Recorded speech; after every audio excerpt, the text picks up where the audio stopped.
नमस्कार, मैं हूं राजन ओझा और आप देख रहे हैं राज 24 न्यूज। दोस्तों, बिहार में सियासी उठापटक के बाद मुख्यमंत्री नीतीश कुमार ने आज रविवार को राज्यपाल राजेंद्र आर्लेकर को अपना इस्तीफा सौंप दिया। नीतीश कुमार ने राजभवन में राज्यपाल से मुलाकात के बाद इसका ऐलान किया। उन्होंने मीडिया से कहा कि मैंने अपना इस्तीफा दे दिया है। हमने पार्टी के लोगों की बात मानी और सरकार को समाप्त करने का प्रस्ताव दिया। हम आज गठबंधन से अलग हो गए हैं। वहीं बिहार के पूर्व मुख्यमंत्री जीतन राम मांझी ने दावा किया कि नीतीश कुमार एक बार फिर आज ही मुख्यमंत्री पद की शपथ लेंगे। इन तमाम विषयों पर आज हम चर्चा करेंगे कि किस प्रकार से नीतीश कुमार ने आज राज्यपाल को अपना इस्तीफा सौंपा और किस वजह से इस्तीफा सौंपा, बिहार में फिर सरकार बनाने की कौन सी वजह है, कौन कौन सी चुनौती नीतीश कुमार के सामने है। इन तमाम विषयों पर आज हम बात करेंगे। जी हां, हम आपको बता दें कि वहीं नीतीश कुमार जो काफी प्रचलित है पलटू राम की वजह से, आज एक बार फिर वहीं पलटी मार गए। एक बार फिर तेजस्वी यादव का साथ छोड़ करके, लालू यादव का साथ छोड़ करके फिर आ गए एनडीए के पास, यानी बीजेपी के साथ में। कहा जाए तो नीतीश कुमार के सामने कौन सी बड़ी ये चुनौती है, आज हम आपको बता रहे हैं। सबसे बड़ी बात है कि जिस प्रकार से एनडीए गठबंधन में नीतीश कुमार इससे पहले थे, तो तमाम कयास के बाद उन्होंने अपना गठबंधन एनडीए से, भाजपा से तोड़ करके लालू प्रसाद की पार्टी में जाते हैं और कहते हैं कि मैं कसम खाता हूं कि कभी बीजेपी में नहीं जाऊंगा, और फिर वापस ही बीजेपी में आ गए। ये सब तमाम अटकलें हैं और कसम खाते हैं कि कोई सवाल ही पैदा नहीं होता है। लेकिन जिस प्रकार से बिहार में जंगल राज एक बार फिर से कायम हो रहा था, उसको लेकर के नीतीश कुमार भी काफ़ी चिंतित थे। हालांकि उनके सरकार में काफ़ी कुछ बदला देखने के लिए भी मिला था। जिस प्रकार से नीतीश कुमार और तेजस्वी यादव की सरकार में रोजगार देखा जाए तो काफ़ी लोगों को नौकरियां मिली थी। ये एक तरफ ये सुर्खियां बटोर रहे थे नीतीश कुमार, और तमाम जैसे उत्तर प्रदेश हुआ और अदर स्टेट हुआ, लोग एक कह रहे थे, ताना भी मार रहे थे कि देखो ना, यूपी वालों को बिहार में कितनी नौकरियां मिल रही हैं, लेकिन यूपी में नौकरियां नहीं मिल रही हैं। यह सब चीज़ें थी। एक तरफ सुर्खियां तो बटोर रहे थे, लेकिन उनके सामने तमाम चुनौतियां ये वजह भी थी, जिस प्रकार से एक बार बिहार में जंगल राज कायम हो गया था, उसे वो काफ़ी चिंतित थे। और एक मुख्य मैं आपको वजह बता दूं कि जिस प्रकार से बिहार के स्वतंत्र पत्रकार, जिन्हें यूट्यूबर लोग कहते हैं, मनीष कश्यप के साथ जिस प्रकार से जासूसी, समझिए एक पत्रकार जो भ्रष्टाचार के खिलाफ आवाज़ उठा रहा था, उसके खिलाफ जिस प्रकार से तेजस्वी यादव ने कार्रवाई किया था, एनएसए लगा करके उसको मदुरई जेल तक भेजा गया था। तमाम इस तरह से नीतीश कुमार को ये सब चीज़ें झेलना पड़ा था कि जिस प्रकार से भ्रष्टाचार। हालांकि मनीष कश्यप ने जो भी मुद्दा उठाया था, जो भी भविष्यवाणी किया था, वो सही किया था। उन्होंने कहा था कि बिहार में एक बार फिर से जंगल राज आ गया है और भ्रष्टाचार हावी है, और यहाँ पर क्या होता है, अभी तक चिड़ै कौवा तो उड़ते थे, लेकिन बिहार में गाय भैंस और पुल भी उड़ने लगा है। तो ये सब चीज़ आप देख भी सकते हैं कि मनीष कश्यप की जो भविष्यवाणी हुई, मनीष कश्यप ने जो किया था कि ये पुल जो है इतने दिन में गिर जाएगा, उसकी जांच होनी चाहिए। तो वहाँ पर वो सरकार की किरकिरी, तो खास तौर से तेजस्वी यादव की आंखों की किरकिरी मनीष कश्यप हो गए थे।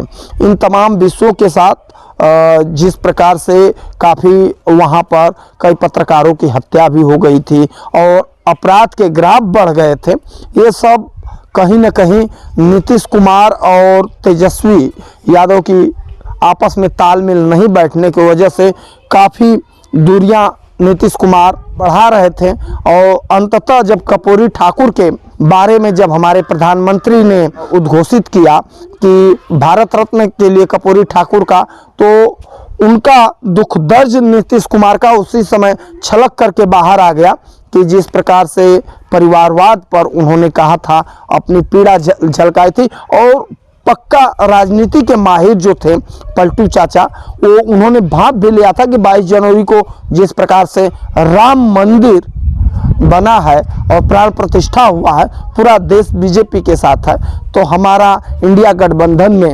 होना मुश्किल है और हमारा नुकसान होगा।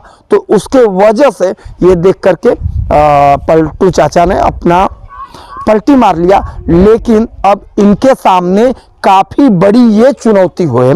मैं आपको बता दूं कि जिस प्रकार से क्या बच्चों को रोजगार दिया गया है, उसी तरह से बिहार में फिर बच्चों को रोजगार दिया जाएगा और अनुदेशक शिक्षकों को समायोजित सपरीक्षा करा करके समायोजन करने का जो प्रस्ताव है, फिर उसी तरीके से क्या नीतीश कुमार की जो नई सरकार बनेगी बीजेपी के एनडीए के गठबंधन से, तो उस तरह से होगा।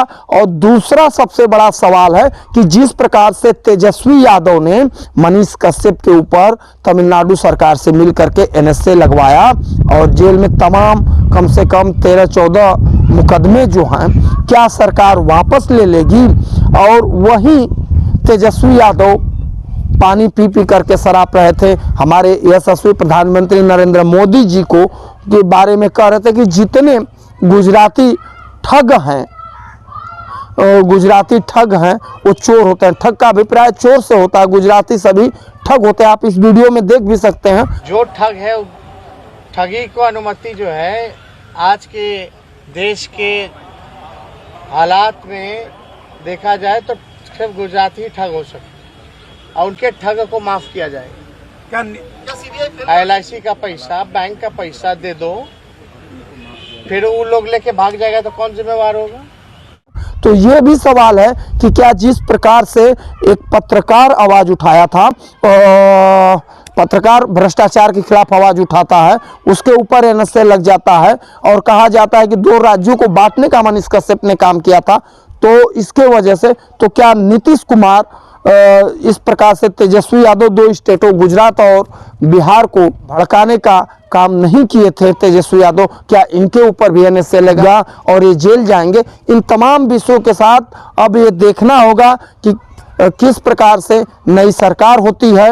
और आज जिस प्रकार से जीतन राम मांझी ने कहा है कि आज ही नीतीश कुमार जो हैं सरकार की शपथ लेंगे, मुख्यमंत्री पद की शपथ लेंगे और बिहार में अब 2 डिप्टी सीएम होंगे। सम्राट चौधरी का नाम भी आ रहा है, वहीं चिराग पासवान का। तो अब देखिए कि कौन सी क्या स्थितियां परिस्थितियां होती हैं। लेकिन जिस प्रकार से नीतीश कुमार ने अपना सरकार से इस्तीफा लेकर के और एनडीए के गठबंधन में जाकर के पुनः सरकार बना रहे हैं, तो तमाम चुनौतियां हैं और तमाम है। अब देखना होगा कि क्या बिहार में फिर से जंगल राज होता है कि जिस प्रकार से रोजगार मिल रहा था वैसे ही लोगों को रोजगार मिलेगा। और मनीष कश्यप के साथ भी देखना होगा कि जिस प्रकार से बीजेपी के लोग, आप देखे भी होंगे कि दिल्ली पूर्व प्रदेश अध्यक्ष सांसद मनोज तिवारी जिस प्रकार से मनीष कश्यप के घर पर गए हुए थे और उनको सहानुभूति भी मिली थी, काफ़ी मिली थी। और मोदी जी भी अपनी पहली रैली जो है बिहार के बेतिया से ही प्रारंभ करने वाले हैं।